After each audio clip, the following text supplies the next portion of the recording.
Hare Krishna, everyone. Welcome to this week's edition of the Hare Krishna Project podcast. This is episode number 164. Yes, 164. We've now been broadcasting for 4 years without being struck off air, without anyone trying to attempt to take the podcast offline. And over the last 4 years, we've developed a very supportive global audience, and I appreciate each and every one of you.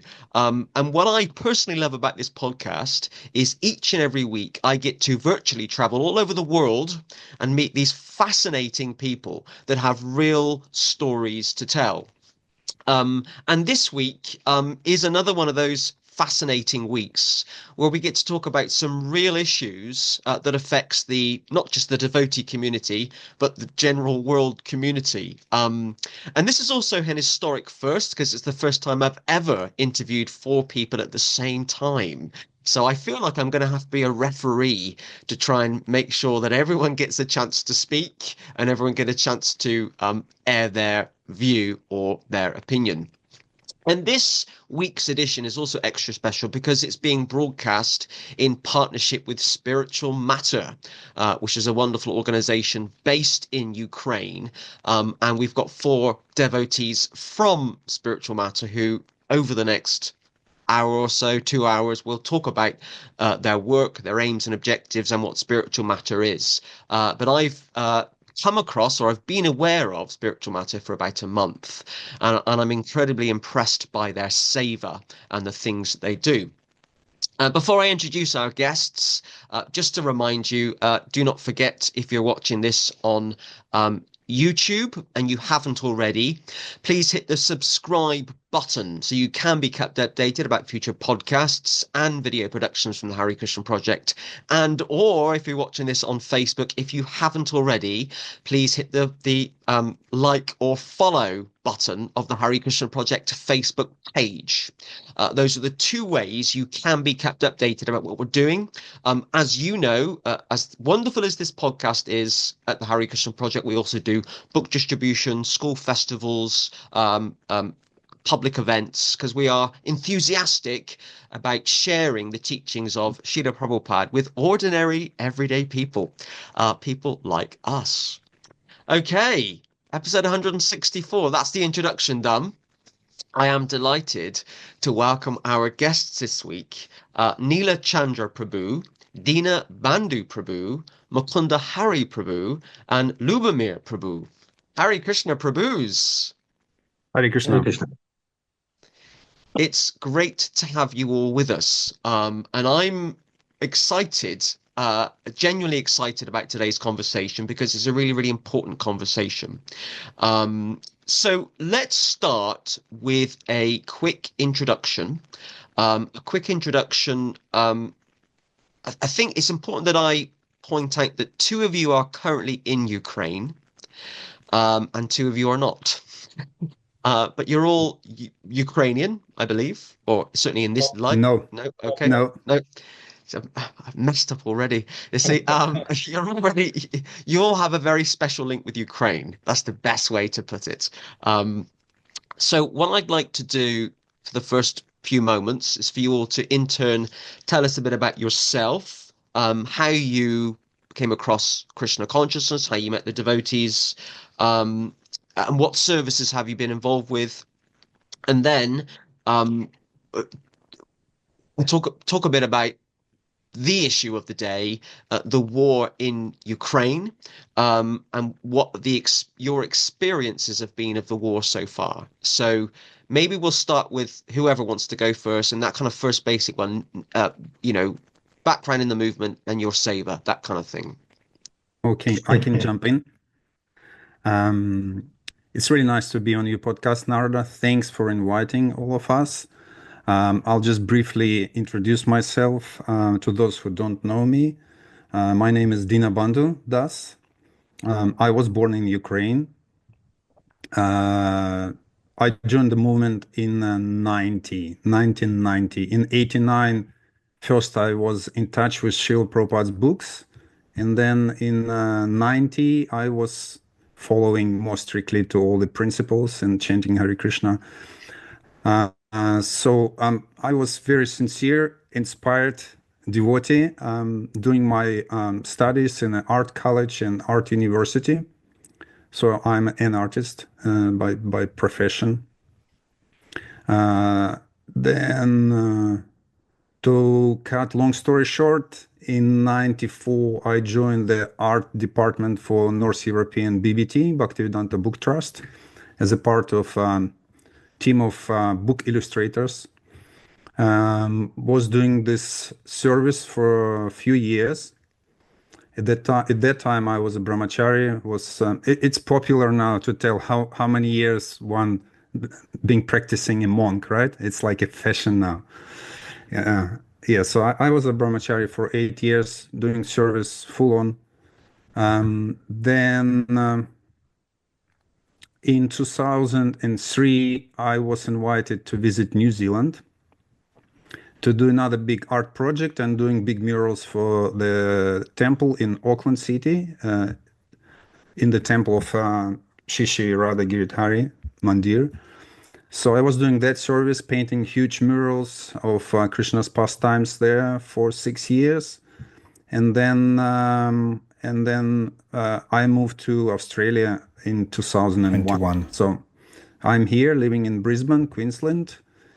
So broadcasting from Australia, originally from Ukraine.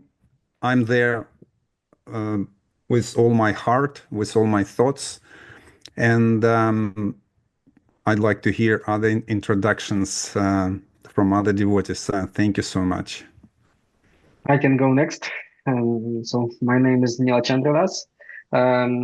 I joined devotee community in 2008, and I'm IT guy by profession. And many years I was involved in the organizing community of one of the biggest festivals, devotee festivals. It was biggest in Ukraine, Bhakti Sangama festival. The best years we had 10,000+ devotees joining the festival, and many years I was serving there. I also was serving Food for Life program and many different like smaller things. And I originally from Dnipro, from Ukraine, and started from 2013. I traveled a lot because of my work. And in 2018, I got back to Ukraine, married, and planned to live there, but due to war, had to leave. And luckily, the fighting stopped like few blocks from our house in Kiev suburbs. And we had a chance to visit it in summer 2022, and it was terrible view like of surroundings. Luckily, our house stayed safe, but now I'm with my family in Switzerland and trying to help devotees in Ukraine and whatever I can do. Managing right now finances and reports for all the nations that we are gathering to support Ukrainian devotees in need and fighters, Ukrainian devotee who joined army and fighting Russian aggression, and providing all reports. So this is kind of brief introduction about myself. Thank you, Prabhu. Thank you. Okay, who's next? Mukunda Hari Prabhu. It's interesting. Just before Mukunda will introduce himself, I want to say that none of the members of Spiritual Matter who are present here we ever met in person. That's interesting. So we've been associating with each other virtually. No. I know Nila Chandra personally. Oh, you knew Nila Chandra before. Okay. Yes. Bhakti Sangama Festival. So, I'm sorry for my English. I have my notations here, and I will try my best. My name is Mukhailo Tashkov. My spiritual name is Mukunda Hari. I am from Mykolaiv, a city in the south of Ukraine. I'm an officer of 299 Tactical Aviation Brigade of the Air Forces of the Armed Forces of Ukraine. The Vimanas our pilots operate in the sky are Su-25 assault aircraft. In addition to serving in the Ukrainian army throughout my conscious life, I have also been trying to serve God during all these years. I joined the International Society for Krishna Consciousness in 2007, and in 2012 I received initiation from Bhakti Vigyana Goswami Maharaj. From 2011 to 2013, I studied at the postgraduate level at the Faculty of Philosophy. It was during this period that I began working with public relations in our yatra. At the end of the 2017, I started a preaching project called Spiritual Matter. I launched a YouTube channel and a Facebook group for thoughtful people aiming to spread dialectical Vaishnava thinking, as it is important both for Vaishnavas and for society. On February 24, 2022, the full-scale invasion of Ukraine by Russia began. Within a few days, Russian troops occupied Kherson and began attacking Mykolaiv, specifically from the direction where our air base is located. There were battles on the territory of our military unit, but the attacks of the Russian invaders were repelled. Since the beginning of the Russian aggression, the Spiritual Matter project has gained a new dimension. It has become not only a preaching initiative, but also a volunteer one, as we started taking care of Vaishnavas serving in the Ukrainian Defense Forces and supporting the families of the fallen. But more about that later. I'm sorry. Can I just, before we move on to Liubomir, thank Mukunda Hari Prabhu for that. Your English is a lot better than you think. Your English is good. I know you were reading that, but it was very easy to understand. And I just want to say thank you for your service as a representative from Britain, because we appreciate you, and we recognize the importance of what you are doing. Okay, Liubomir Prabhu. Okay, so my name is Liubomir. I'm from Moldova, which is a country neighboring Ukraine. And just like the majority of Moldovans, I have regularly visited Odessa for summer holidays since my childhood. And when I started practicing Krishna consciousness in 2013, I also attended Bhakti Sangam festivals and served ISKCON leaders there as an interpreter. In 2019, I served Dhirashanta Das Goswami Maharaj during his preaching tour in Kiev, Zaporozhye, Dnipro, Kharkov city. So when in 2022, I saw how they were bombed and our leaders said that we should be neutral to terror and mass killing of women and children, I couldn't believe my ears. I engaged in debates with such astronaut devotees, as we call them, and compiled a collection of Srila Prabhupada's quotes where he explains who is the aggressor, what is dharma yudha, religious fight, and what devotees should do in case of aggression. So for 3 years, I'm in constant fighting mode, having daily debates with devotees who try to present Krishna consciousness as a terror and adharma neutral philosophy, and who are engaged in sahajiya, posing themselves as liberated souls and paramahamsas. It's an ignorant and hypocritical position, because telling the Ukrainian devotees to act like Prahlad Maharaj or Haridas Thakur in case of aggression, they refuse to act in the same way when they are even criticized for this sahajiya, not to mention something far more serious like being physically aggressed. Thank you very much. Thank you. Thank you, Prabhus, for your introductions.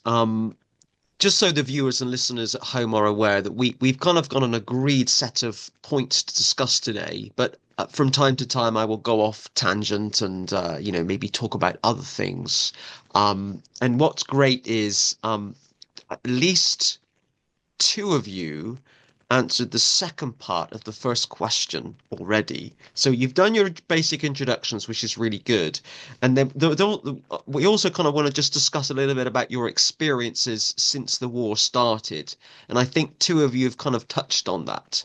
So maybe just before we get into the kind of real detail of our conversation today, if Dina, Bandhu Prabhu and Nila Chandra Prabhu could just basically talk about your well, I mean, I know you're not both in Ukraine, but your experiences of the war so far, as a Ukrainian, maybe over the last 3 years.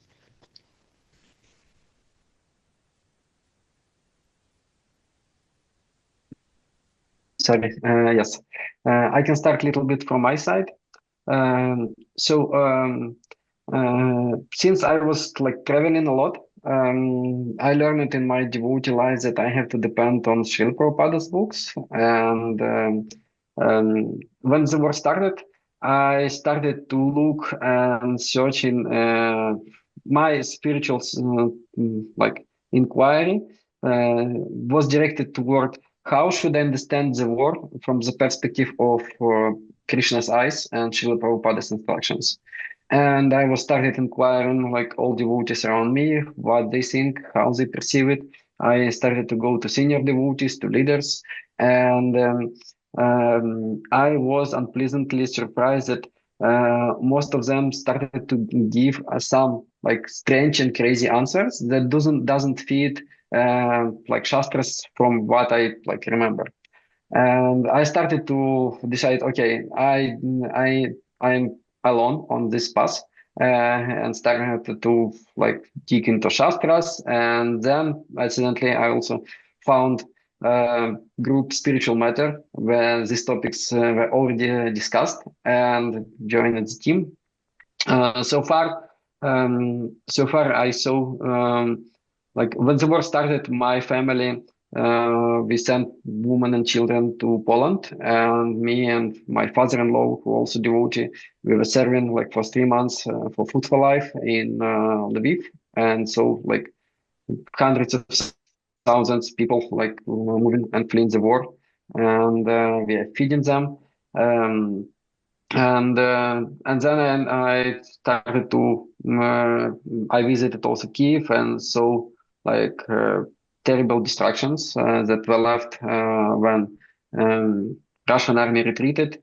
And now I'm trying to do all my best to help, even remotely,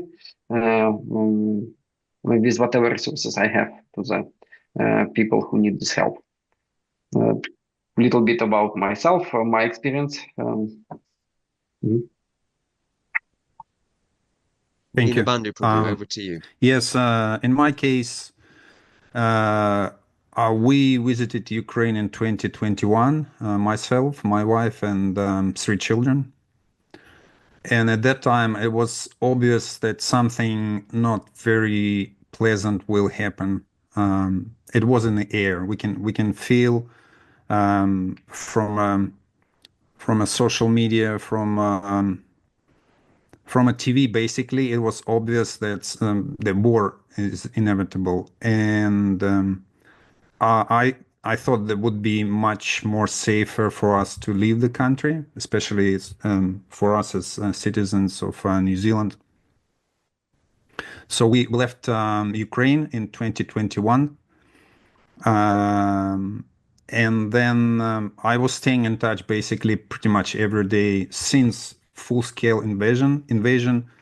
I got a phone call from my brother. I still have my twin brother staying in Ukraine, in Kharkiv. So he called me early in the morning and he said, yeah, war began. It's all happening. So many cities were bombed at that day, and pretty much on a third day of invasion, the region where our city is, eastern regions of Kharkiv, were invaded by Russian tanks. And we do have like a summer house nearby the city. It was partially demolished, destroyed. Our houses were partially destroyed because of bombing. So since that time, I was always staying in touch, asking devotees how they doing. There in Kharkiv city, devotees very quickly organized themselves. They took big deities from the altar, from the temple, and hide them so they won't be destroyed by the bombing. And the temple activity pretty much went to like minimal attendance by devotees because it was very dangerous to even go on the streets at that time. So at that time also I was trying to understand how to help better devotees in Ukraine. Some of them left country, especially women with children, because the male devotees, by the law, Ukrainian law, they cannot leave the country up until age of 60. And around that time in 2022, I came across Mukunda Hari's YouTube channel when he was speaking openly about this issue because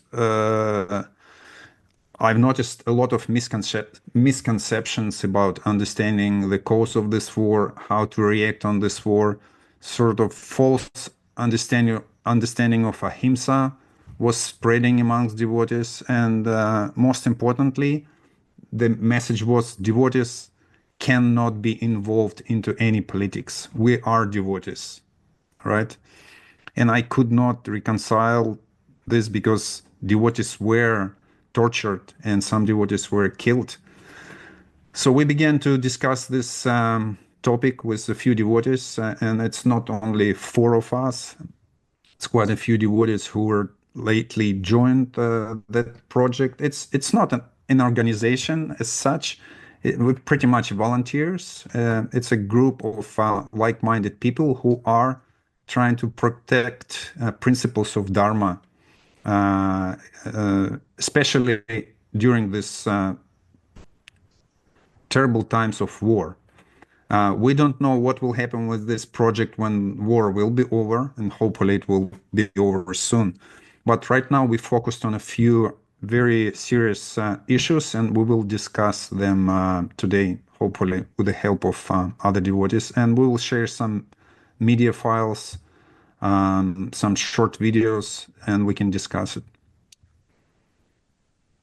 Well, thanks to all of you for your introductions, and I've really appreciated your honesty and your sincerity, and uh, all of you, particularly something that Liubomir Prabhu said that really stuck with me around. We joined this movement expecting something, but actually you experienced something else. You know, you never thought in your wildest dreams you'd be challenging the leadership, you'd be speaking out. You know, you just assumed, and certainly when I joined the movement, we're all giving our years, aren't we? When I joined the movement in 2004, I thought that it was a wonderful, loving, kind, and caring, and airy fairy, and we're all friends, and we all get along. We're all surrendering to this wonderful philosophy. But then you discover that the Hare Krishna movement is just like the real world. You've got people that are right wing and left wing and in the middle and liberals and conservatives and fanatics. Some people are very strict and some people are very relaxed. And it's been an interesting experience when you don't expect to be arguing with devotees, and actually you are over very, very important Oh, issues. yes. And it's sad. It's really sad. So we're going to delve a bit deeper into this topic of discussion now. Can you tell us a bit about the initial reaction of the ISKCON leaders in Ukraine to the war, to the Russian invasion, to the war with Russia? And then after that, maybe tell us a bit about the devotees' reaction. So the ISKCON leaders of Ukraine, what has their reaction been to the Russian invasion? Yeah. Obviously, devotees were concerned about this. Like some leaders, they said, "This is terrible. this is terrible thing happening, which obvious for everyone, but nothing beyond concerns and just like shaking head in disapproval. Nothing more than that was provided to devotees. The advice to leave country was provided to those who need shelter, and a few thousand devotees they left country. Some devotees they went to more safe regions, like my mother-in-law. She went to Dnipro region where she stayed there for 10 months away from her partially destroyed house. So during all this time, up until 2025, devotees in Ukraine never received any practical advice how to deal with the war properly. According to Shastra instruction, Dharmic instructions, obviously we spoke with different senior devotees and leaders. And up to the point when we try to get in touch with the GBC, with the governing body commission of our society, and asking what's going on in Ukraine, most of the religious leaders of different religious organization, they issued their very clear statement on the war. They condemned that war.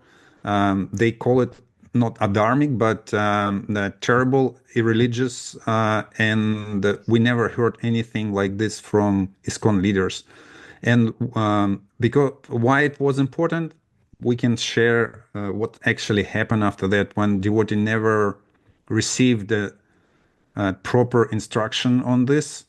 So our devotee fellows from Russia, our neighbor country, they understood this as a license to go and join the war and start killing devotees in Ukraine.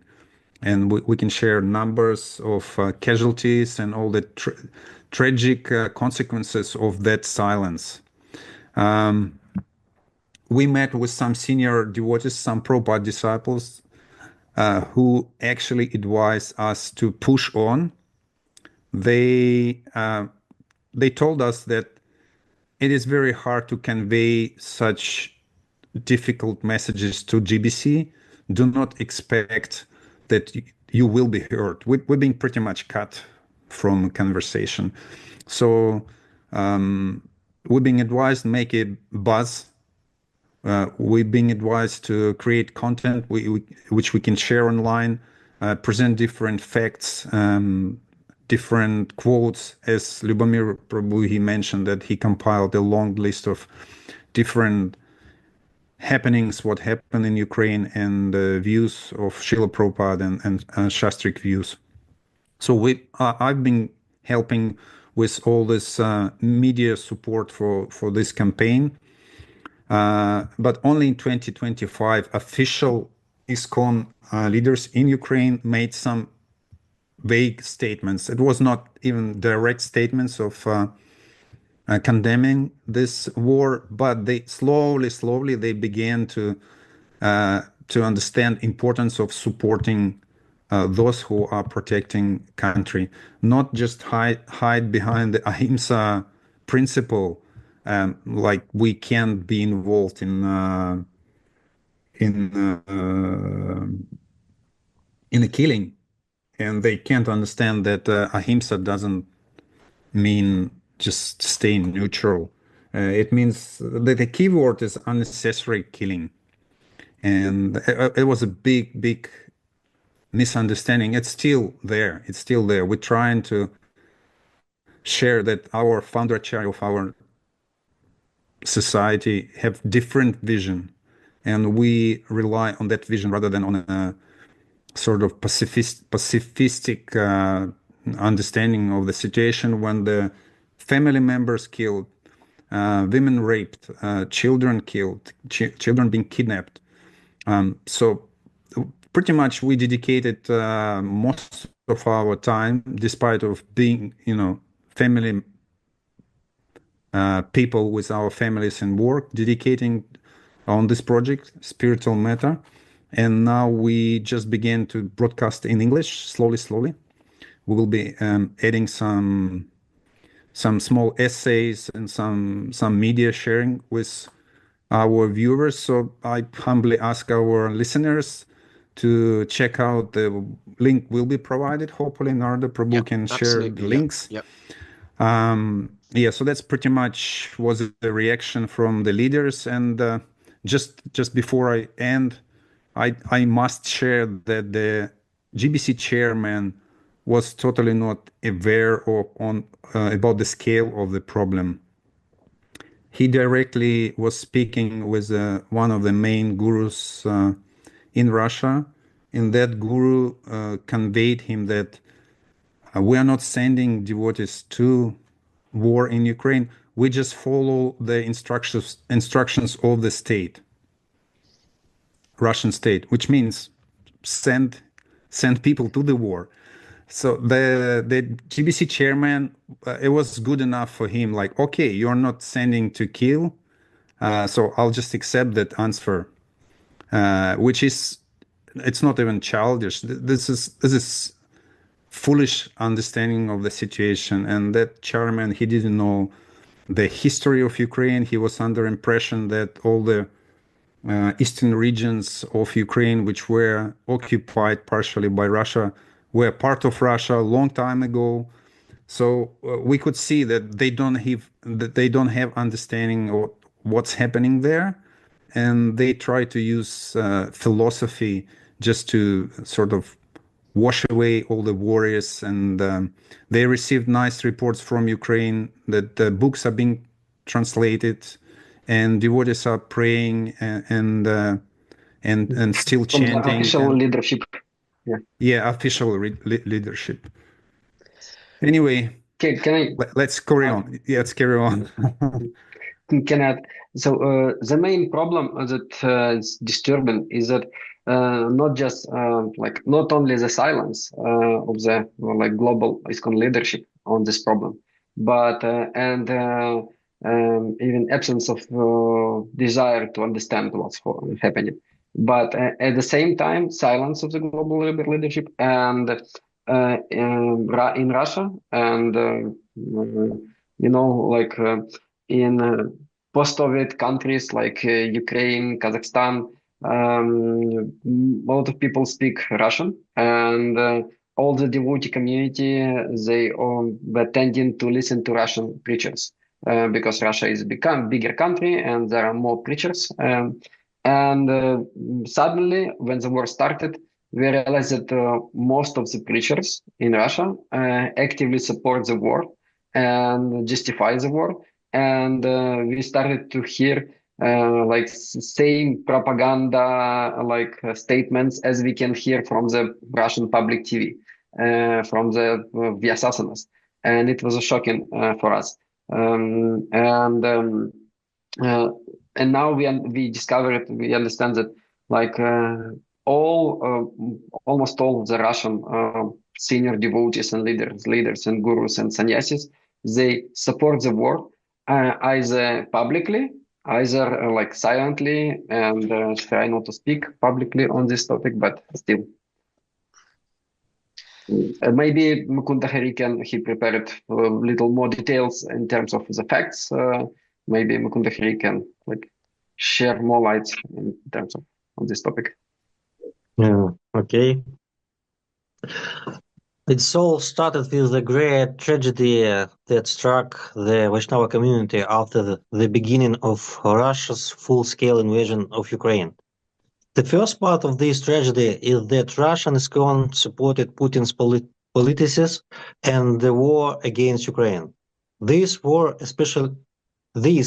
especially true among the leadership of Russian ISKCON.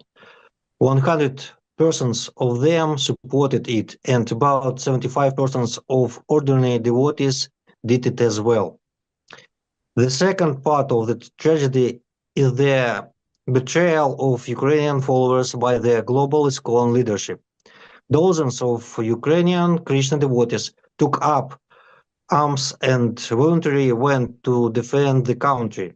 And apart from the horror of the war itself, another tragedy for Ukrainian Vaishnavas serving in the armed forces is that the religious authorities of all Gaudiya Vaishnavas organizations distance themselves from us. They distance themselves because we represent an inconvenient truth.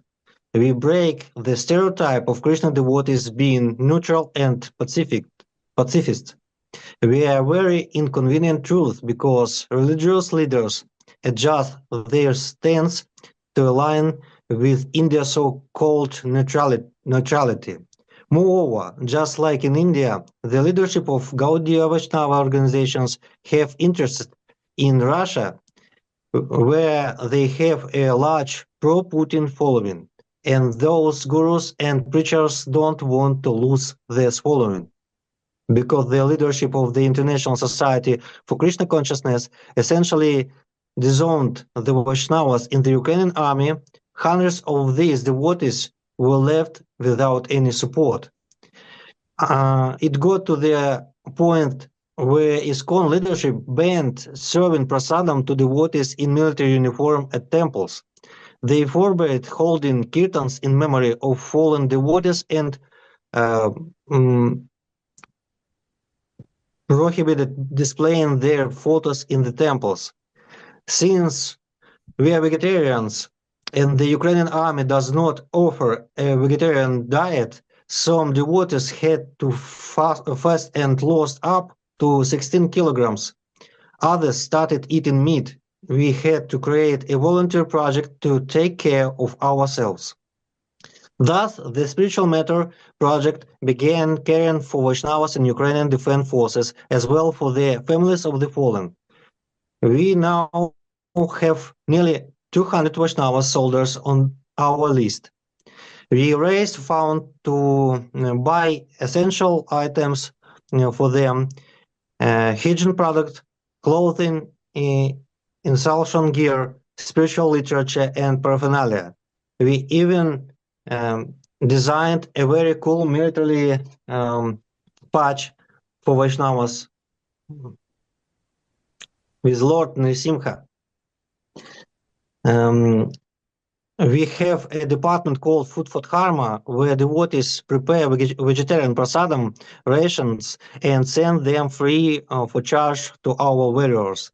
We also provide financial assistance to the families of fallen devotees and to those seriously wounded. So far, we have collected and spent over 1.5 million hryvnias to support Vaishnavas and their families of the fallen. We collected data and keep a list of Vaishnava soldiers. Since the beginning of the full-scale invasion, 34 Ukrainian Vaishnavas have been killed in action, 6 are missing in action, and 1 is currently a prisoner of war. Most of the missing have been accounted for over a year, which likely means they too have been killed. In addition, 3 civilian Ukrainian Vaishnavas have been killed by the Russian army. Altogether, that's 43 devotees who have died, a horrifying number. But ISKCON leadership remains silent. You won't hear anything about these fallen Ukrainian Vaishnavas. On the contrary, I just shared the file with all the photos of Thank you. devotee warriors. Yes, I understand. On the contrary, the official ISKCON new website recently deleted its entire section about the so-called conflict in Ukraine. Aside from our volunteer work, our project has made significant strides in the public space. Over the past 3 years, our YouTube channel has published 70 videos on topics related to war and dharma. We are held live broadcasts with scholars and very well-known international preachers, including the monk Andronic. By the way, the episode reached 72,000 viewers. It's a well-known Christian monk, monk Andronic. So we had a chat with him. It was very nice, actually. So how many? 60,000 views? 62,000 viewers. Yeah. The Spiritual Matter YouTube channel has grown to 25,000 subscribers. We've reached the national media level. I've given interviews on Ukrainian national television and published articles in Ukrainska Pravda. In the summer of 2024, we organized an academic conference on Vaishnava perspective on war. Beyond the main YouTube channel, Dina Bandhu Prabhu, Liubomir Prabhu, and Tulsi Prabhu each have their own channels with an additional maybe 15 videos and lectures published among them. Liubomir Prabhu compiled an excellent collection of quotes from Srila Prabhupada. We are the only ones in the Vaishnava community publicly speaking about Prabhupada's instructions on righteous defense from aggression, Dharma Yudha, and we do so at the national level. We are also the only Vaishnava project with completely transparent financial reporting. Nila Chandra Prabhu documents every single expense, and we publish those reports. Thank you. Thank you, Mukunda Hari Prabhu, for all of that. I really, really appreciate it. And I really appreciate you sharing those statistics around the number of soldiers, devotee soldiers. You said something, and maybe the others can confirm. I just want to, so our viewers and listeners are aware. I think Mukunda Hari Prabhu said that at ISKCON temples in Ukraine, kirtans for fallen soldiers have been banned. Can you just confirm that? Yeah. Yes. Yes, it was banned for some time, and they uplifted the ban when it started to get too much public attention, like from the Ukrainian general public, because Ukrainian society was outraged when they started to hear such things, and then they kind of changed the situation. And we know that in the capital, in the Kiev temple, they introduced some prayer just recently, and I think they do it on a regular basis. I don't know if they still do it. After 3 years of full-scale invasion. After a few years of the war, they realized maybe it's a good idea to pray for them from through Ukrainian society, and they scared and try to do something like to make an image. Try to comply with public or public view. To make it more kind of visual, maybe Dina Bandhu Prabhu can share some fragments how it looks like. So these numbers, 30 almost 40 died devotees. We gathered the statistics, and up until recently, ISKCON authorities, even in Ukraine, they didn't have any numbers, and the answer was kind of something like it's not our business. The answer was we haven't sent them there, so we don't know exactly how many. Yes, how many died, etc. So it's kind of we don't have mental energy to think about such things. Sounds like this. And they started to collect numbers at November 2024. Yeah, only after it started.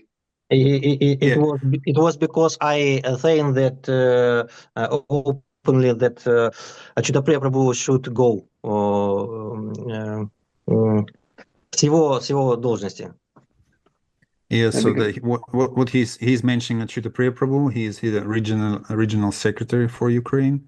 So up until GBC, 2024, he's a GBC for Ukraine. Yeah. All that subject connected to the war wasn't discussed much at all. And maybe now they started to gradually like pick it up and make it like we feel it's more making an image to somehow change perception in the Ukrainian society. But in terms of the Russian side, Dina Bandhu Prabhu can share some videos so you understand what kind of preachings we can hear from Russian side. Yeah, just before I share the video, I need to mention that the devotee speaking on that video, he's initiating guru with a few thousand followers in Russia, and Nila Chandra Prabhu is his disciple, and he was trying to get in touch with his guru and the wife of his guru. I can comment on it. Share yeah, and then he comment after that. So I'll just share. It's two videos from Chaitanya Chandra Prabhu. That's his name. So the first video is when he is saying that everyone in Russia need to comply with. So this is a like recording of the official kind of leadership meeting of among like Russian leaders, and it was publicly broadcasted to the to Russian community with discussion of the topics of the war. And so everyone like who was like thinking what they should do about the war in Russia, they kind of like could reference to this leadership meeting where these instructions were given to devotees. Don't fall into depression or panic. As for military actions, this also relates to our duty as soldiers, to the laws of the state. There is not just something imposed on me by fate unfair, and this is what I must do in my destiny, my duty. So here, my friends, I think everyone should figure out their own situation and take responsibility for their decisions and duties. No, it's not just that, not just that. There are still laws of the state. We need to remember that the question has been posed to me very correctly. Not everything I decide. I mean, within the framework of the law. Yes, within the framework, I don't decide everything. You see? Yes, sometimes just have to. I don't ask, should I go or not go somewhere? I have to do this because the law is like this. The time is like this. The circumstances are like this. I must fulfill my duty according to this law, the modern one that exists, the circumstances. So what question could there be? If I were asked, will you go there or not? Then the question would be relevant. Should I go or not go? Yes, if I decide that, but I may not longer have to decide that. So here I submit to the will of fate. I understand this as the will of Krishna.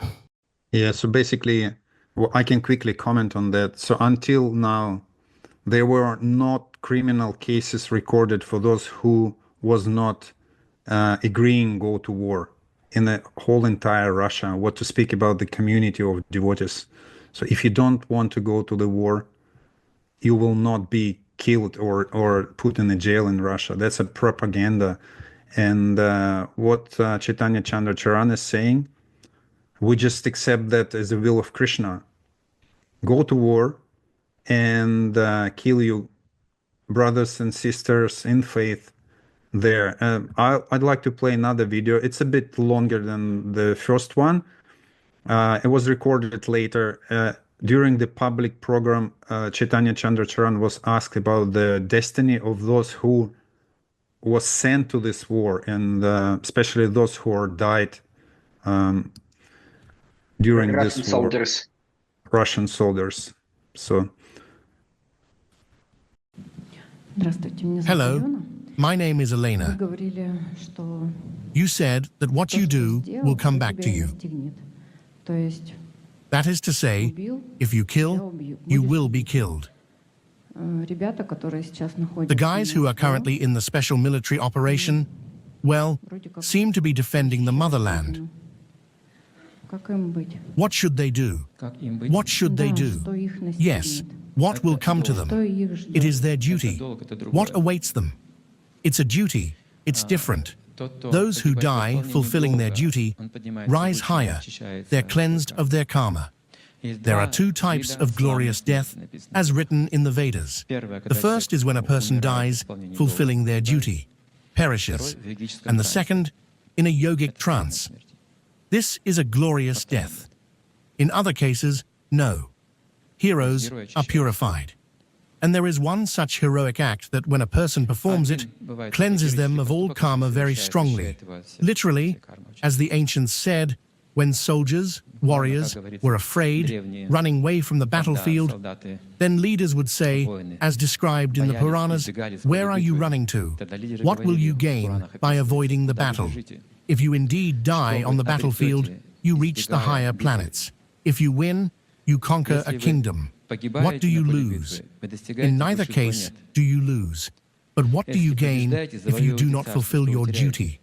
You lose your reputation, you lose your honor, and you lose everything by saving your life. Therefore, for a warrior, it is an honor to die on the battlefield. That is honor." Here we go. What's Narada Prabhu, what's your first reaction after hearing this instruction or explanation? This video was still in public space, in internet. We can provide all the links if needed. My first reaction is I'm shocked and horrified to hear it. And just before we played that, one of you made the comment about 1939 in Germany, and how if you go along with this idea that it's your duty to always follow the state, that isn't necessarily the case. And I'm just very shocked to hear that these are ISKCON leaders in Russia that are basically justifying the war or the illegal invasion of Ukraine. And it's almost like to kind of pander to the Russian state, isn't it? To be wanting to fit in, wanting to be popular. You know, we're ISKCON in Russia, and yes, we're pro-Putin, and we're pro this kind of nationalistic agenda. And it's very similar to the rise of Christian nationalism in America. This bizarre cult around Christians supporting Donald Trump. I would say it's kind of a similar thing, and you know, everything Trump says is gospel, so to speak.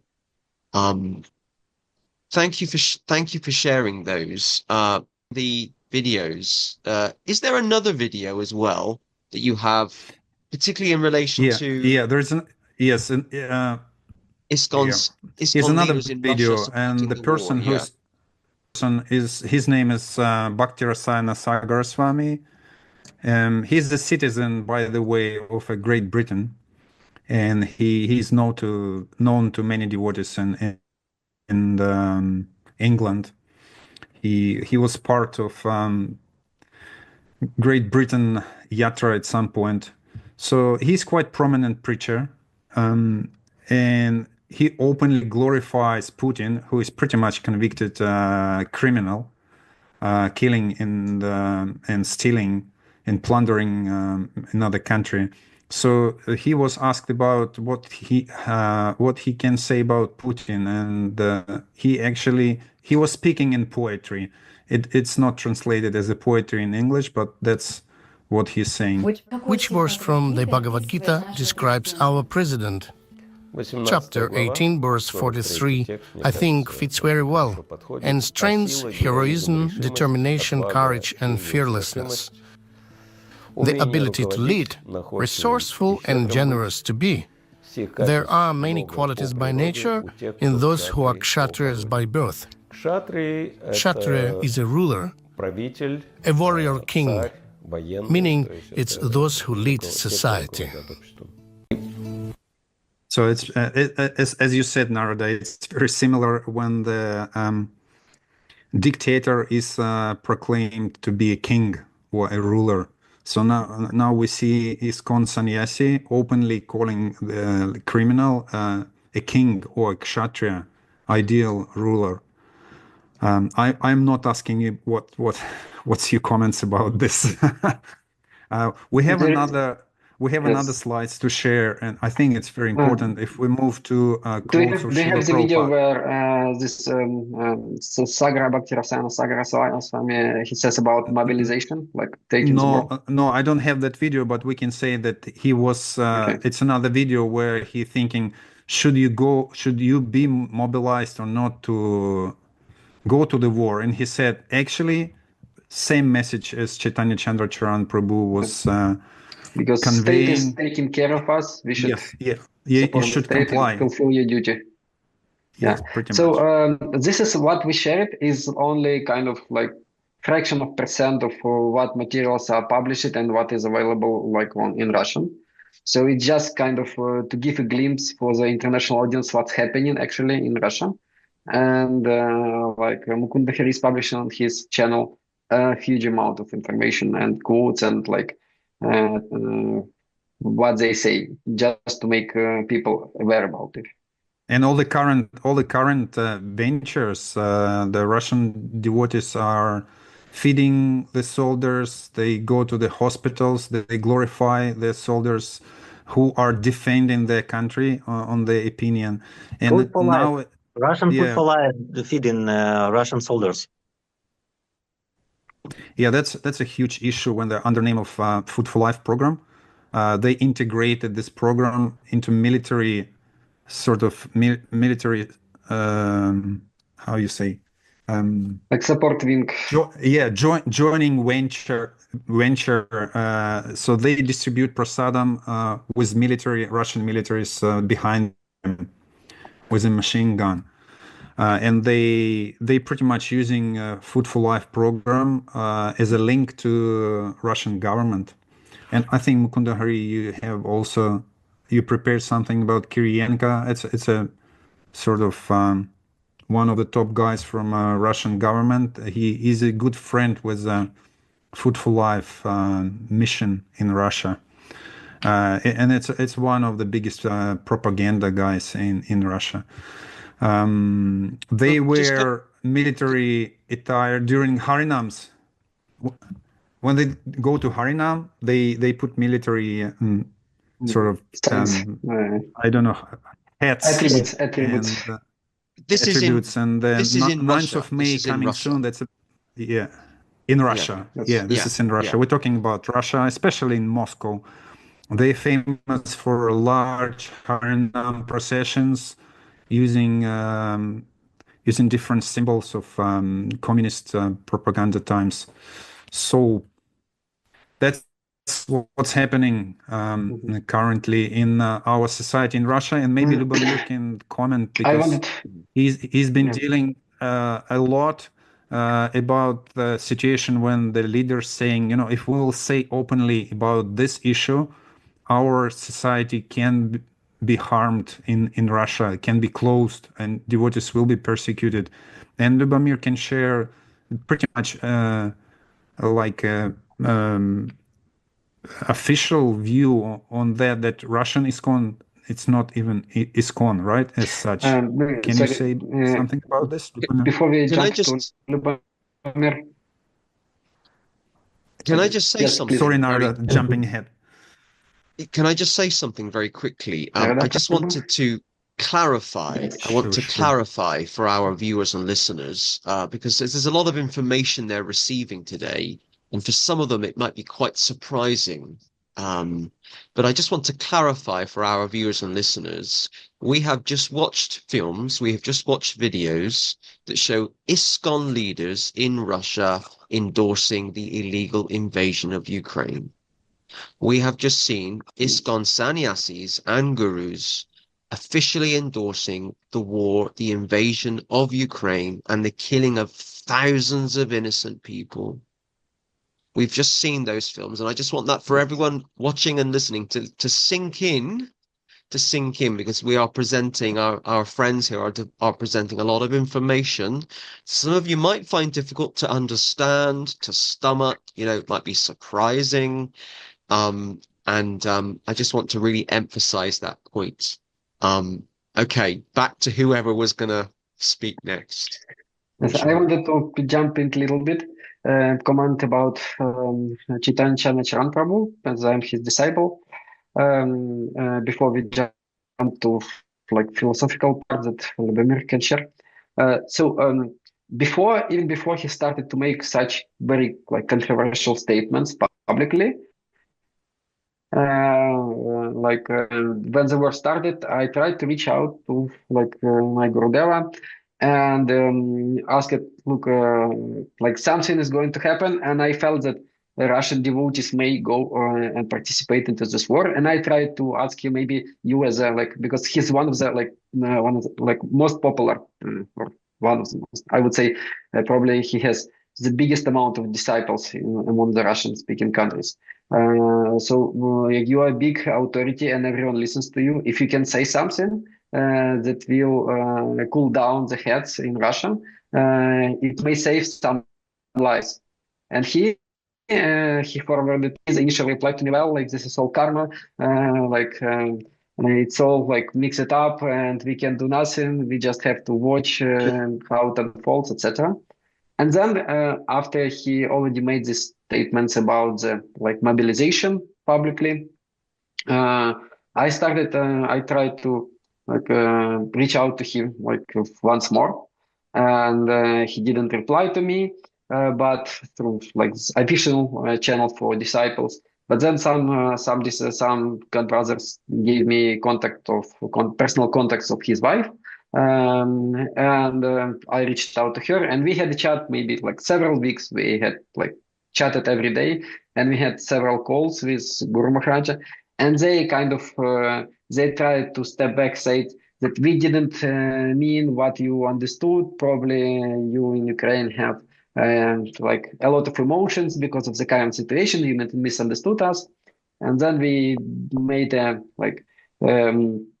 brief survey of how Russian disciples understand his instructions, and then all of them replied. Whoever replied, all of them replied that it was very clear that we should participate or we should not try to avoid participation in the mobilization. And after this, they stopped communication with me, when received. And through this channel, and then again, I was invited to close disciple meeting to ask questions to Guru Maharaja.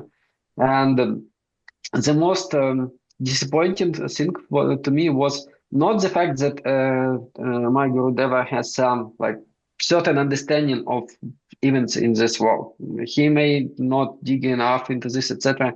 But the biggest disappointment was how he handled the situation and how he was trying to not avoid all the discussions or ignore the requests from the disciples.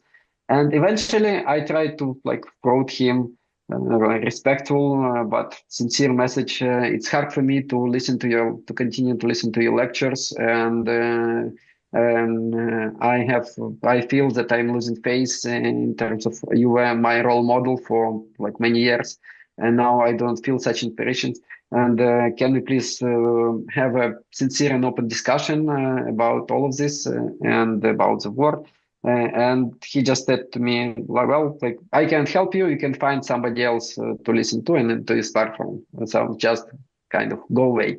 And then I found that there are multiple other disciples and God brothers and God sisters who received the same answer. So I'm not giving you shelter anymore, or I can find somebody else.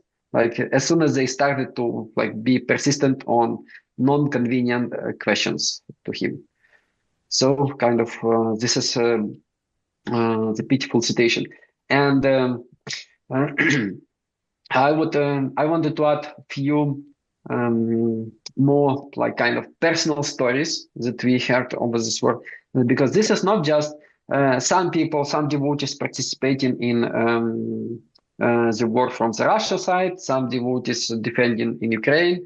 This is actually devotees killing devotees, and we had situation when one Ukrainian devotee who served military, he was called by his brothers in arms. Hey, we got in captivity your brother from Russia, some Krishna guy. Please talk to him. And he came to him, and it was turned out that it was my god brother, disciple of Chaitanya Chandra Prabhu, and he was chatting with Rama, our devotee who serves Krishna Prabhu, who serves military, and he just repeated to him the same like Russian state media propaganda from his words, explaining why he went to Ukraine, etc. And then another story, so we can say devotees meeting devotees on the front line. And another story was that Russian devotee. Nila Chandra, was it this guy who said that I'm like Hanuman trying to burn Lanka? Is it this? Is it the case? Maybe, I don't know. There are multiple. Yes. Okay. Yes.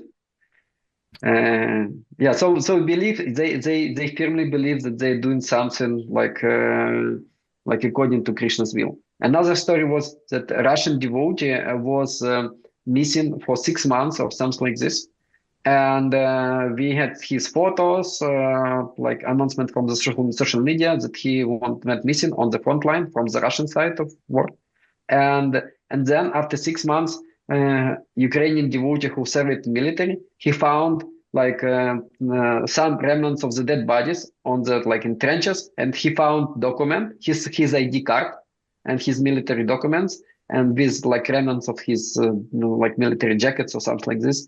So we understood that 99% that he was dead. So you can imagine that devotees found kind of his body. So this is actually happening, and this is happening because of the endorsement from the Russian side and silence from the international side. Yeah, I just want to add that can you picture a situation when two Krishnas fighting with each other? And it's literally what's happening. As the military guys, they have nicknames, like shorter nicknames. They use it during the operation. So on the Russian side, there was a guy with a nickname Krishna. And usually they have, it's written on their uniform. On the Ukrainian side, we also had a devotee with the nickname Krishna. And as for right now, they both dead. So because of this propaganda, the Krishna is fighting with Krishna. So it's like a crazy incident, or I don't know how to describe this situation. So the Krishna is coming to kill another Krishna. One of these Ukrainian Krishna is defending people, but Russian Krishna was aggressor. It's interesting. Mukunda, I want to add that we also have one extra Krishna who is still fighting. He is a well-known devotee. He's my god brother, and he is not killed yet. And so we hope he will not be. And he received the top level. How you call it? Appreciation from the hand. Yeah, award from the hand of a top military commands in Ukraine. So our Ukrainian devotees are trying hard defending their country, and they're being noticed. So they are not just ordinary people. They are exemplary courage. Exemplary courage, and they're fighting as much as hard as possible, as hard as they can, to end this war, winning this war. Liubomir Prabhu, you being silent for a long time, please share you part of this journey of defending Dharma. Okay, thank you very much. So I will just make a short presentation of our collection of Srila Prabhupada's quotes. It's quite a big document because basically it's the result of. I have three quotes as a separate pictures. Yes. If you want, I can share the screen as well. I will ask you. Yes, Bandhu Prabhu, I will ask you to show it. In the meantime, I just wanted to say that it's the result of 2 months of extensive fighting and debating and discussions with devotees on the topic of war from the point of view of Krishna consciousness philosophy, and basically it consisting from several chapters, how to relate to the war in Ukraine from the level of Varnashrama Dharma. Because all the devotees in the beginning of the war, and even today, they start preaching, all this high philosophy about Prahlad Maharaj, about Haridas Thakur, and they are telling Ukrainian devotees under bombs, that you should just act like Prahlad Maharaj. But basically, this is a sahajiya. This is the sahajiya. This is a totally ignorant suggestion. It's like telling a child to act like a grown-up. So nobody is on the level of Prahlad Maharaj. Nobody is a Paramahamsa. Moreover, I don't know such devotees who are even on the level of liberated souls. That they are completely unattached, completely above the modes. For them, suffering and happiness is equal, and so on. Everyone wants justice for himself, and everyone wants, protection. So the next section is on the position of neutrality, because devotees also presented this position that devotees should be neutral to terror, to killing of devotees, and it's also philosophically absolutely ignorant and crazy idea. Again, these devotees, they tell it to Ukrainian devotees, but when it comes to themselves, nobody of these preachers of neutrality would accept neutrality to aggression in their side. Nobody would say, I am okay with you being neutral to my beating up or to my being robbed of my possession. Nobody. But to Ukrainian devotees, this like common devotees, and even spiritual masters, even sannyasis, even gurus, they preach this crazy idea that Vaishnava is neutral to killing of women, children, elderly people, and devotees. Vaishnava is a person who wants to serve the devotees, right? I am the servant of the servant of the servant. And how crazy is this idea that when a Vaishnava sees other Vaishnava being killed, tortured, or raped, he should be neutral to it? It's demonic and totally crazy, even not from the religious point of view. It's even from the basic moral level, of a civilized person. So here we have some arguments and explanations why devotees cannot be neutral. These explanations are based on Shastra. These explanations are based, and arguments are based on Srila Prabhupada's instructions. Also some articles here, and the next section is the description of different levels of reality perception, or what floor do I live on. So another big problem is that devotees don't understand their actual spiritual level. They think that they are Paramahamsas, that they are Uttama Adhikaris, maybe a Madhyama Adhikaris, I don't know. But according to descriptions from the Shastra, it's a sahajiya, and it's totally unacceptable for a devotee who is on the level of Kanishka to imitate a devotee who is a Madhyama or an Uttama. Everybody knows it from the next nectar of instructions, right? So basically, this is, in short, presentation of our of our like philosophical base, of our position, that every devotee who considers himself a follower of Srila Prabhupada, he cannot be neutral to killing of women, children, and devotees in Ukraine.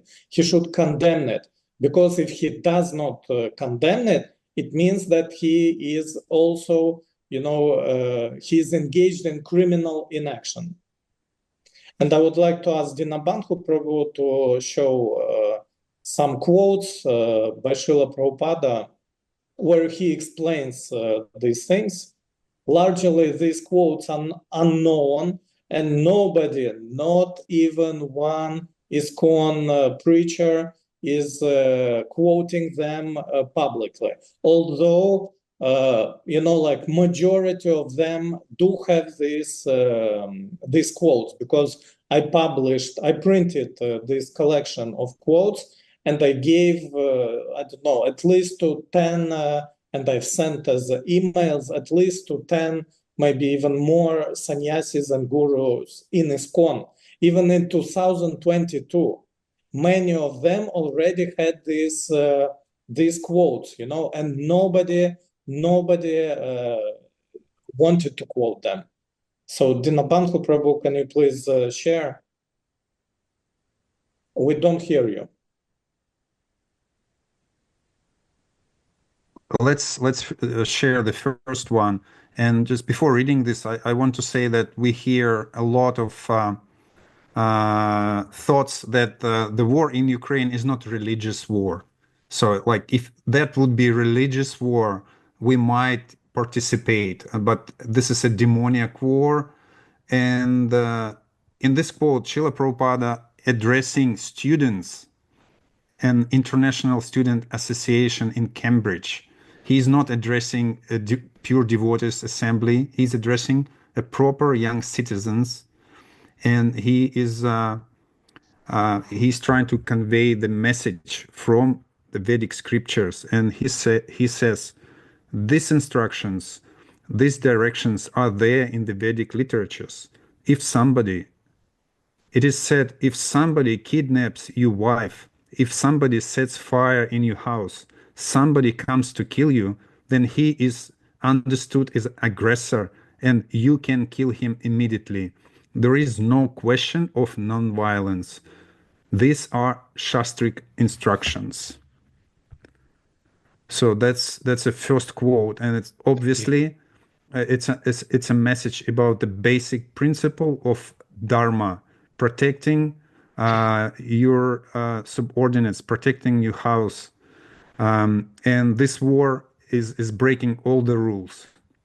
Thousands and thousands people were killed in this war, and the cities being plundered and burned down. So the Prabhupada gives a very direct suggestion. You can kill him, aggressor, immediately. It's actually the same instructions are in Bhagavad Gita, second chapter in the comments. But when we try to ask leaders to, can you please repeat this on the lecture? Like they refuse. Okay, so I'll just share another quote, which is from 1973 from my poor lecture in Srimad Bhagavatam class. Prabhupada. So fighting whimsically by the politicians, that is not sanctioned. There must be Dharma Yuddha. Dharma Yuddha means religious fight on the religious principles. So what was the religious principle? Here it is said, Hatva Atataina. Atatai means aggressor. If somebody comes to your home to kidnap your wife, to take by force your property, or to set fire in your house, he is called Atatai. He should immediately be killed. It is not that non-violence nonsense. If somebody is coming to attack you unnecessarily, you must kill him first. It is not Vaishnavism. Oh, this man is coming to kill me. All right, let me embrace him. No, that is not the rule. When there is Atatai, aggressor, you must fight, you must kill. That is religious. And that's the second quote, and it's not like Prabhupada once or twice mentioned this information. It's a dozen of quotes like this, and I'll just share the last one, so we can see he speaks about the same message over and over, and that would be lecture in 1973 in Los Angeles. Prabhupada. What is a religious fight? Religious fight means you have got right to kill your aggressor. If somebody takes your property, if somebody sets fire in your house, if somebody kidnaps your wife, or somebody is trying to kill you, they are called aggressor. So aggressor should be killed immediately. It is not that somebody has become an aggressor, and if I say, no, I have become a Vaishnava, I'll not be violent, I shall tolerate. Chaitanya Mahaprabhu has taught us to be tolerant like the tree on the grass. So I shall become tolerant. Let him do. And Prabhupada saying, just like Gandhi used to say, somebody questioned him that if somebody comes and violates the chastity of your daughter in your presence, what will you do? He said, I shall remain non-violent, but that is not Shastric injunction. This is foolishness. Here we go. And I would like to add one more important philosophical aspect of what we are dealing with. Another common argument of neutrality position, of devotees with neutrality position, that it is karma. It is karma of devotees, it is karma of Ukraine, it is all politics, why we should, engage in it. But the problem is that devotees don't really understand the relation between the law of karma and the law of dharma. Now, a person is drowning. It is his karma. Or somebody has a toothache, right? It is our karma. Does it mean that we shouldn't do anything about it and just accept it and, be neutral to it? But nobody can be neutral to toothache. I don't know such devotees who can be neutral to toothache, So when we talk about a situation, yes, it may be a karma, in any case, nobody knows the intricacies of karma. We're just speculating, in fact. But what everyone should do in a particular situation, that is governed by the law of dharma. So we cannot use the law of karma in understanding what is our duty and how we should act. Because the law of karma just tells you it is justful, you shouldn't do anything, you should accept it. And that's it. We cannot, and imagine a person, having a toothache, or imagine a devotee who is walking on the street and a dog, some crazy dog attacks this devotee and starts chewing his leg. Is it his karma? Yes, it is his karma. So what will he do? He will just look at this dog chewing his leg and say, oh, it's my karma. What can I do? Let's be neutral to it. Well, they can imitate, who was that? Maharaj Yayati, or another great Maharaj who was feeding his flesh to the vulture, saying, if they will not eat, they will suffer. Yeah. So if someone wants to imitate this, they're welcome to do so. It's totally crazy and unpractical and ignorant to use the law of karma in determining what is your duty. So all the devotees, all the rational and sane people, they need to use the law of dharma, the law of duty, in determining what they should do. And this is, also a big problem because even in communicating and asking for help, other devotees and other groups of devotees that are fighting for dharma, we try to cooperate with them. And there were two groups. One is called Dharma Sangha, and the other group is called Vedic Inquirer, Protection of Children. So when we address them, to cooperate, when we ask them to help us, also with publishing our petition, we will talk about it in a minute. They refused to publish our articles, and they deleted our petition to GBC, explaining all this on the grounds that it is karma and politics. So can you imagine, even devotees who fight for dharma, for protection of children, they don't understand this relationship between karma and dharma, what we should how we should determine our actions on. So they deleted our petition and refused to help us. And this is the problem of philosophical, education. Yeah. Can you just clarify, Liubomir, because our viewers and listeners are receiving a lot of information that they need to digest. So the Vedic Inquirer Facebook group, yes, which is quite a well-populated group. I think it's got over 6,000 members, which is a group that has done a lot of great things over the years on campaigning against child abuse in ISKCON. So you've also got a petition, which I signed, a petition for the GBC. You shared the petition in the Vedic Inquirer group because there has been, what word could I use? Huge levels of child abuse in this war.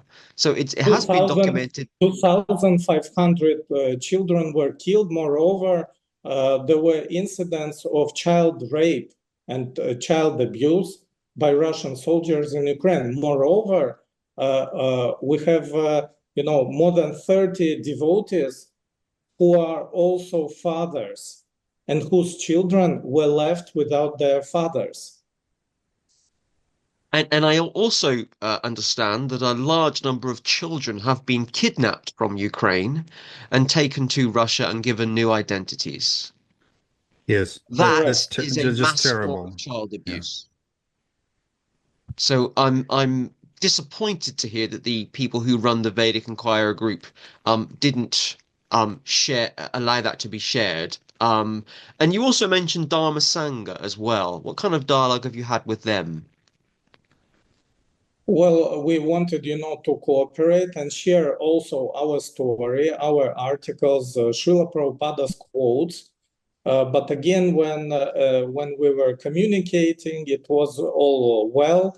But when we got, to the point of starting publishing our material, they refused because they also started repeating the Russian propaganda narratives and saying that this is not Dharma Yuddha.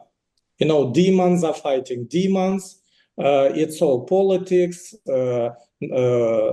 Russia is fighting USA with the hands of Ukrainians, and practically all the typical Russian propaganda narratives. And they refused to publish our articles with Srila Prabhupada's quotes. We are not imagining or fantasizing something of our own. We're just quoting Srila Prabhupada. And they refused, to publish it. Well, unfortunately, in my opinion, the Hare Krishna movement, like most religions, we're often very guilty of picking and choosing. We take the quotes of Prabhupada that we like, that sound comfortable. I remember listening to a talk by Hridayananda Maharaj a couple of years ago, where he gave reference to, I think, Srimad Bhagavatam 4, I've got it written down somewhere, Srimad Bhagavatam Canto 4, 854, where in Prabhupada's purport, he talks about the importance of time, place, and circumstance. Whereas what works in India might not work in the Western countries. You can't expect the Westerners to be like the Indians. You have to try things differently. And his complaint was that a lot of the ISKCON leaders don't like to quote that because actually, it doesn't fit in with their narrative. And I think often we can become like the Christians who pick something from the Bible that because it sounds really important and actually it's just one thing. And we need to accept everything that Prabhupada said and understand the context that it was given in. I mean, for me, it was a complete no-brainer that I should interview you today. I think sometimes when we say, well, it's the demons fighting the demons, Westerners in Britain, we would understand that like the Jehovah's Witnesses. Jehovah's Witnesses don't vote because they say, well, it's all of the devil, and we don't want to encourage them. But actually, I think we have a duty to get involved with political discourses. We need to, because we all have values and we have opinions. And so for me, it was a complete no-brainer that I should interview today because it's really, really important. I'm disappointed to hear that those other groups haven't engaged with you. Have there been any Gaudiya Vaishnav leaders at all that have kind of spoken out in favor of Ukrainian devotees or of spiritual matter? Before we move to discussion, can I add one more interesting quote that I find very inspiring and very important? Is Srimad Bhagavatam 4.21.26. And it's the verse of Srimad Bhagavatam. I request all the pure-hearted demigods, forefathers, and saintly persons to support my proposal, for after death, the result of an action is equally shared by its doer, its director, and its supporter. So, and it means that Putin did is very smart thing. Who is saying this verse? Can you clarify? Who is approaching whom? I don't remember. It's Maharaja Prithu chapter. Yes, and so Putin did very smart thing. He rolled out full large-scale propaganda to make most of the population to support this war, and Hare Krishna leaders as well. And you can imagine amount of tragedies and sufferings that this war brought to Ukraine. Some cities literally leveled down to the non-existence, and they never. I don't think they ever be restored because it just nothing left there, and some big cities as well. And you can imagine how many people died, how many families separated, etc. And all the sufferings are shared not only by Putin, but by soldiers, but also by everyone who supports. And when we hear that Hare Krishna leaders, they support this war, they also take some part of this karma. And when we hear that, when we do not hear any condemnation from other leaders, it means that in legal system there is a concept of harm in action. So if you are not helping somebody, or if you see that somebody is killing another person, and you are just sitting idle and not doing anything, then you are complicit in the act. And so this verse explains that they unfortunately, we all as a society in majority, we will see some serious consequences of this bad karma, like a wave, covering ISKCON leaders and consciousness of ISKCON leaders. And so this is kind of pity to see. Yeah, sorry. Thank you, Prabhu, for sharing that. So I'm conscious we've been talking for a long time, which is great. You asked about Narada. You asked about. Of course, I asked about leaders, didn't I? Gaudiya Vaishnava the leaders. Yeah. Again, as I mentioned initially, a few Gaudiya Vaishnava leaders we spoke to, they offered us moral support, so to speak. They said, we understand this is a difficult situation. You should be focused on your Krishna consciousness, on your daily activities, praying, and trying to attentively hear the holy name, this sort of instructions, which are fantastic, and we rely on them. But nothing was offered in terms of practical solution or open discussions on this subject matter. So far, we recorded the leader of one of the Gaudiya Mats, Srila Bodhayan Maharaj.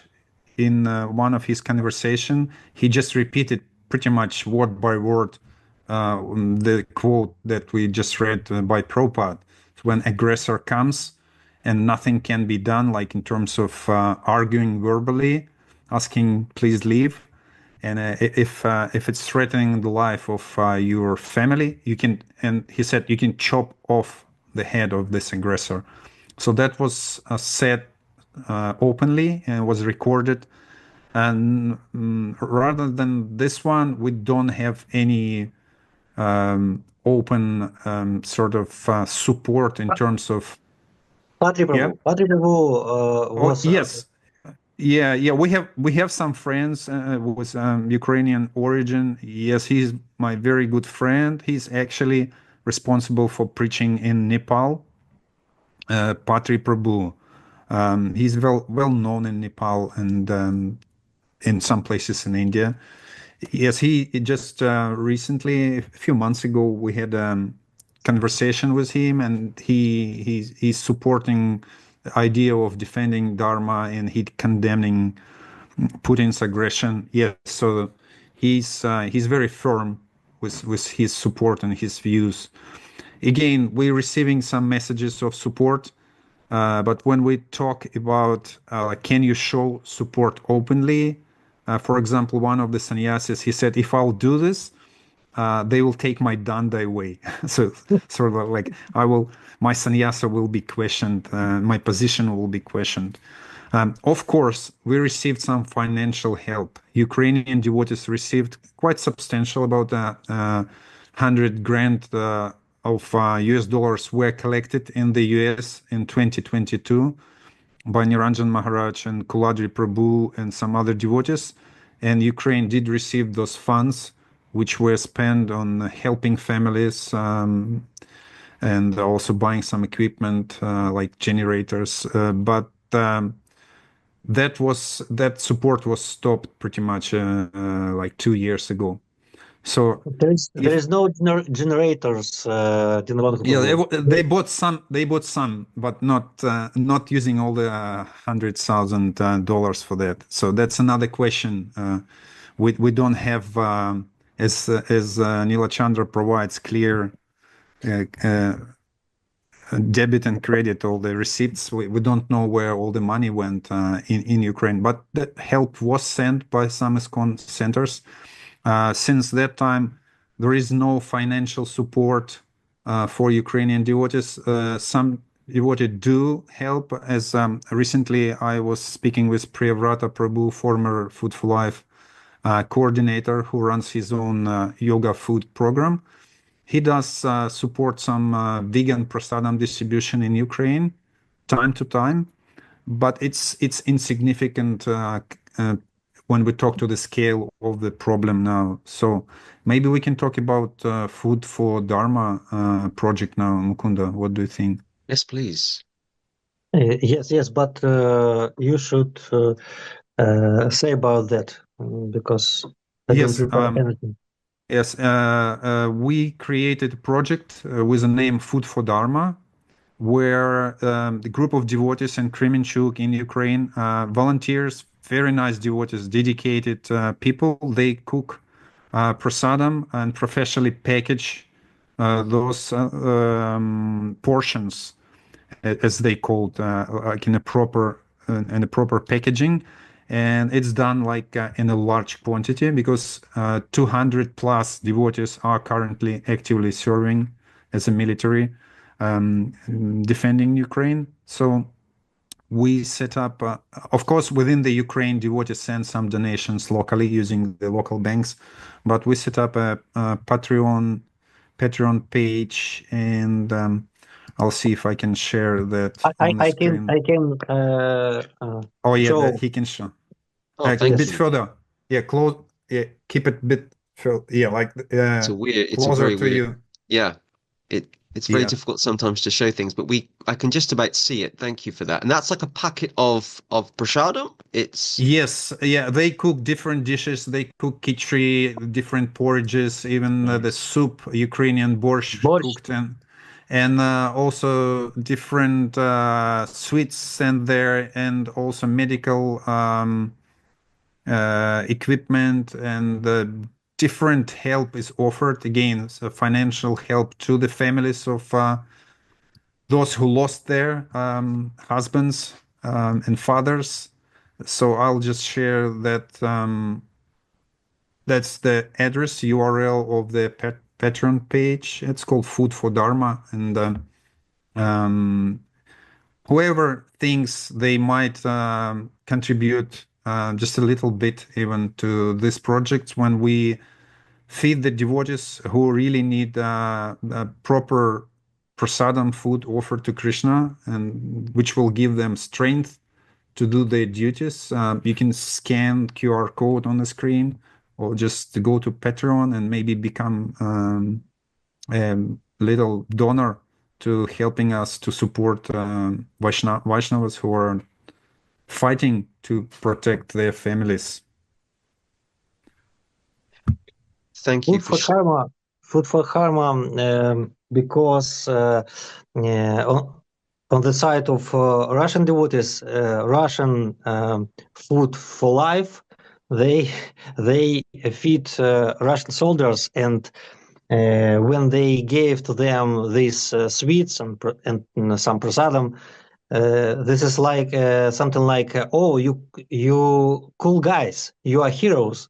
Yeah, they're sanctioning by that support, they sanctioning what they do. And what they do, they just kill innocent citizens of another country and devotees of Krishna.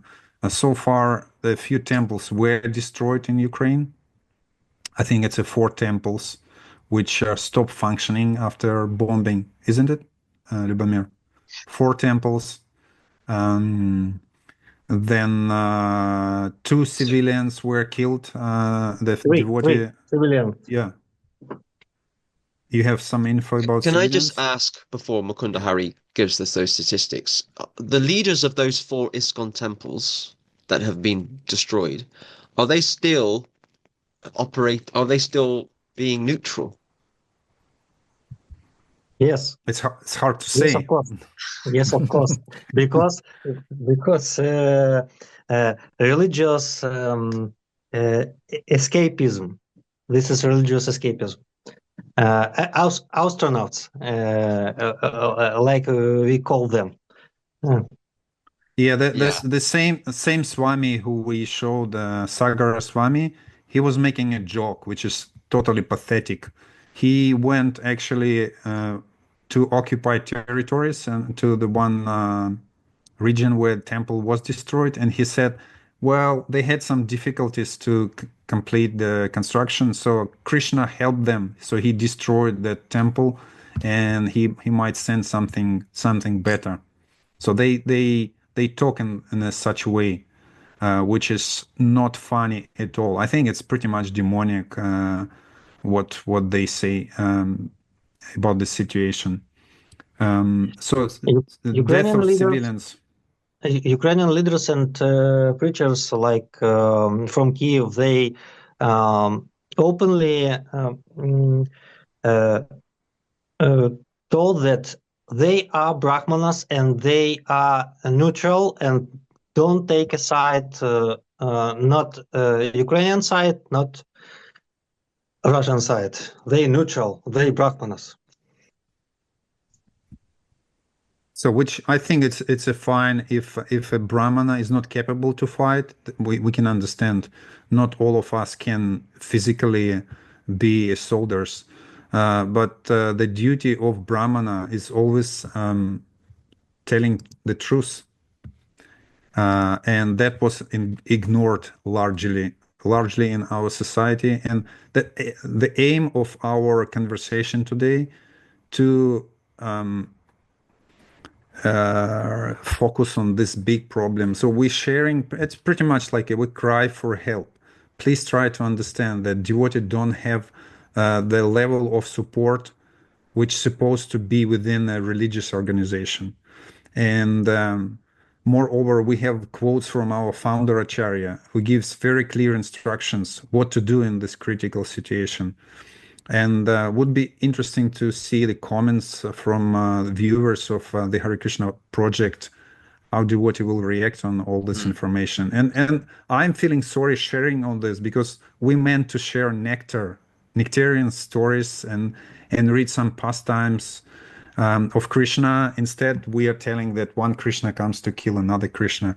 But that's a reality for some of members of our society, especially in Ukraine. And I think often that's the fear that members of ISKCON or the Hare Krishna movement will have. There's that fear of speaking out. And I remember when I first started to speak out against things that I was unhappy about, I felt guilty. I felt really guilty, and I felt like I was the bad person. But actually, then you realize, no, you have to speak out against injustice. You know, we're kind of called to do that. We are allowed to do that. You have to speak in favor of truth and speak out against injustice, just as Prabhupada did. Just as Prabhupada did. We've shared a lot of really useful information today, which I'm grateful for.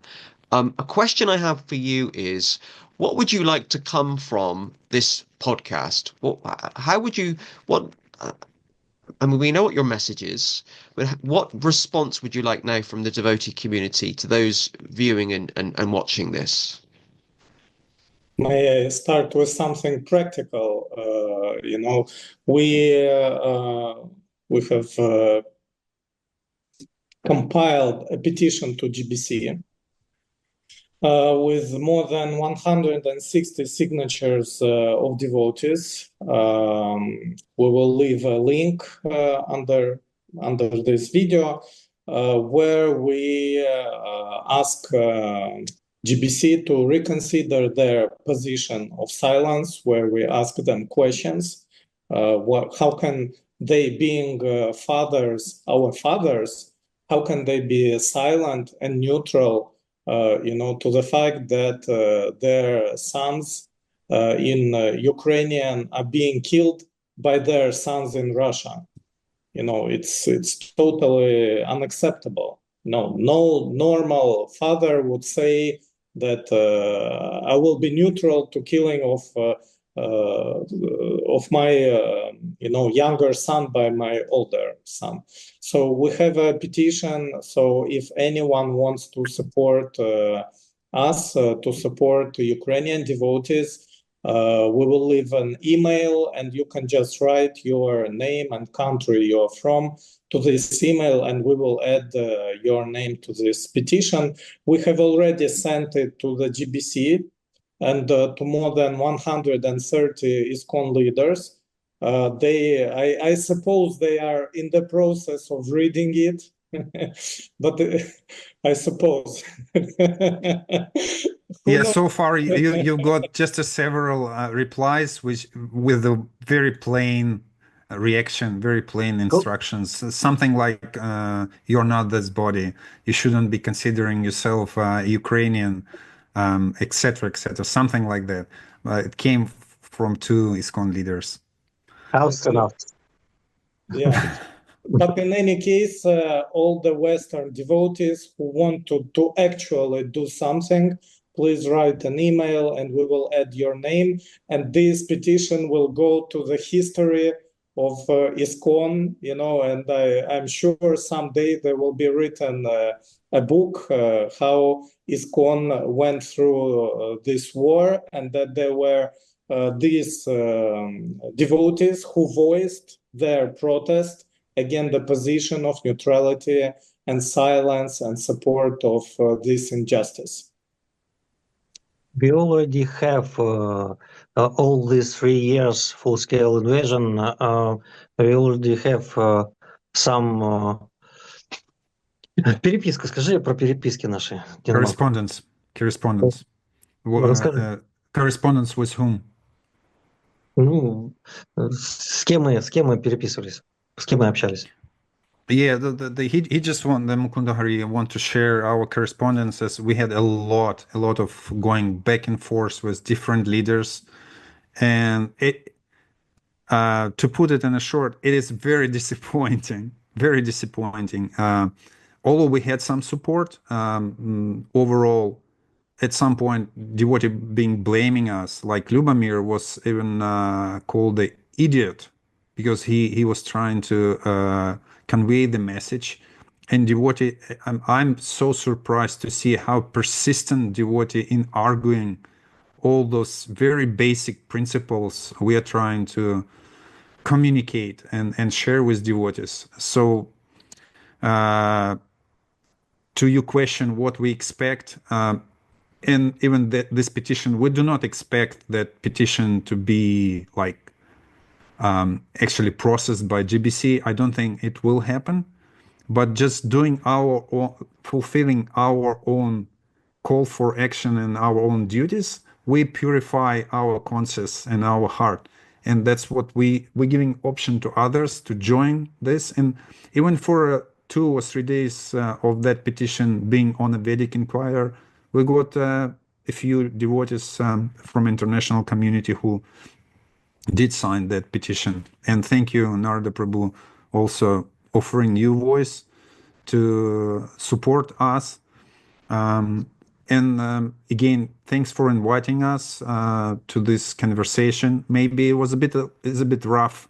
Subject matter is rough, is painful, but it is what it is. Does Mukunda Hari Prabhu want to share some correspondence? Do you? Yes. Yes. I don't. I don't know. thought you had. I thought you had my some. English not so well. Had some letters Well, or something. I think he just in general want to say that we had a lot of interactions with different devotees, and see the many devotees, even if they support us, they don't want to go public. We have like hundreds and hundreds audio messages from different devotees, even from senior devotees, but they specifically ask us, do not mention our name. So that's to your point, Narada, when devotees have some fear not to be exposed, even though they think this is the right thing to do, for some reason, being afraid to make aparadha to a pure devotee who is silent, who is neutral, they just don't want to be seen publicly. So that's another phenomena, and I think ISKCON will need to deal with this in the near future. Otherwise, it will be a big calamities among the members of our society when opinions on the very difficult subjects will be suppressed. Yeah. I want to ask Narada Prabhu, does this broadcast was useful for you? It was very useful. I mean, for me, the whole point of this podcast is to help devotees share their stories, and in particular, share stories that aren't being shared on other platforms. So this is goal. This is our goal. This is why this is really important, because this topic matter will be of interest to lots of people. And when I established this podcast 4 years ago, I wanted to make sure that I give as many people as possible a voice. So even if I disagree with them, I don't disagree with you, by the way. I'm 100% behind you. Even if I disagree with a guest, they have to have the opportunity to share their voice. I always say that there's only 2 groups of people that are expelled from this podcast. So one is child abusers, if I know somebody's a child abuser, and the other group of people that are banned are Nazis, the far right. Because believe it or not, there is a far right element in the Hare Krishna movement. It's very small, but it exists, and I find that very bizarre, because my first basic understanding of Krishna consciousness is we're not the body. We're not the body. We're not male or female or black or white or Jewish or Hindu or Christian. If you can't get past that, then we're struggling, aren't we? So for me, it was so important. But that can be abused largely. All that we're not this body can be used by abusers, and it's been a case, especially in religious organization when someone is in a position when they can't protest or they can't even say anything, and that's a case with a child abuse and so many other cases. So that you're doing a great thing with giving voice to voiceless, and we've been voiceless for some time, but I think now more and more devotees are hearing our voices, and again, thanks to you to giving us a chance. I actually think this is I'd like to add a few things in terms of practical conclusions, if I may. So it's not completely practical, but in terms of personal conclusions out of the story, for us it was all these 3 years of war and facing all these challenges within ISKCON. It was a very transformative experience, and I found myself in a boat. It feels like that most of the devotees who are coming to our society is trying to die as soon as possible and just go to Krishna straight away, not changing their consciousness and not changing their relationships with uplifting and spiritualizing their relationship with outside people and outside world environment. And it feels like we are moving into different directions. And in terms of practical things, I think this situation shows the scale of issues and deviations within ISKCON in terms of the misunderstanding of and abuse of the apparat topic, misunderstanding and abuse of the relationship with society and what is our duty towards society, politics, etc. Although Srila Prabhupada gave huge amount of instructions on these topics, and misunderstanding of the roles of the leaders and spiritual teachers, because right now we have more kind of cults in I don't forgot the word. Individuals. Individuality cult, where people just follow blindly their leaders and they're not allowed to question.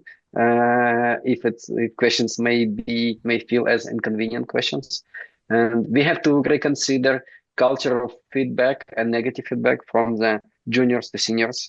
We have completely non-existent culture of negative feedback in the ISKCON society, and all the problems that kind of popped up when we started to churning this topic of the war issue, and I think we should do a lot of things in order to fulfill the second part of the mission in terms of building Srila Prabhupada's mission, in terms of building Varnashama Dharma, because right now we are more kind of small sectarian group rather than transformative movement. And this is a personal question to everyone, how they can be more taking responsibility on their spiritual lives and not following blindly some crazy things. And maybe it can be a good separate topic for somewhere in future to meet again on a podcast. And Narada Prabhu, just one minute. I will ask you 1 minute to share an interesting video that shows what we are doing, what you are doing, and what we are doing. Please.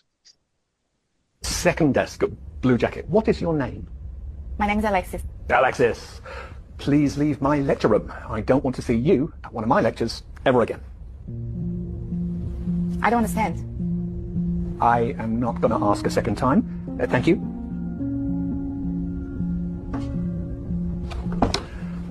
Why are there laws? What are laws for? Anyone? Social order?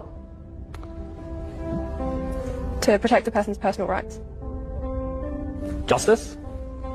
Thank you. Tell me, was I unfair to your classmate just now? Indeed, I was. So, why didn't any of you protest?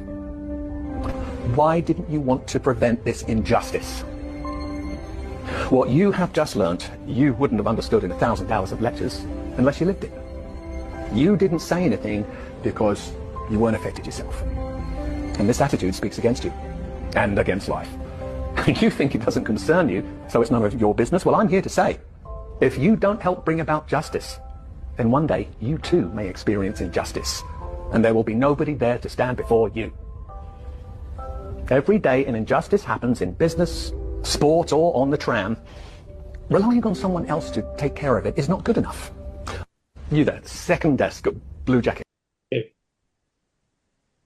That's what we are doing. We're asking devotees to voice their protest against injustice, because someday some injustice may come in their life, and if they are silent, if they don't support the victim of injustice, nobody will support them. Thank you, Prabhu, for sharing that. And this is definitely a topic for another podcast in the future. But I genuinely believe, because of issues like this, because of issues around child abuse and other issues, I think ISKCON is facing an existential crisis, which is a big word. Does ISKCON have a future in the Western world? I often use the example of Christianity. For all of Christianity's faults, it has survived for 2,000 years, but because it has learnt to mold and adapt according to time, place, and circumstance. The Christianity practiced in my village is very different from the Christianity in southern India. But Christianity can mold and adapt according to time, place, and circumstance. And I really feel, unless the leaders of our Gaudiya Vaishnava society that we have this affection for, unless they can learn to get with the times, to implement Prabhupada's teachings properly, then ISKCON's future is looking very blurry for the future, I believe. It's sort of updating. Yes, updating. Just updating. Yeah. We're not throwing it out. We're not canceling it. We're just updating. And sometimes I feel that devotees like us, we are before our time. We're like these reformers, we're coming forward, and actually people aren't ready for it. And I'm thinking, what do you mean? It's 2025. What do you mean you're not ready? Why are we still talking about women's rights in 2025? It's just bizarre. So I applaud all of you for what you're doing. And I've really appreciated hearing more about spiritual matter today. And we've all been in contact for about a month or so in different ways.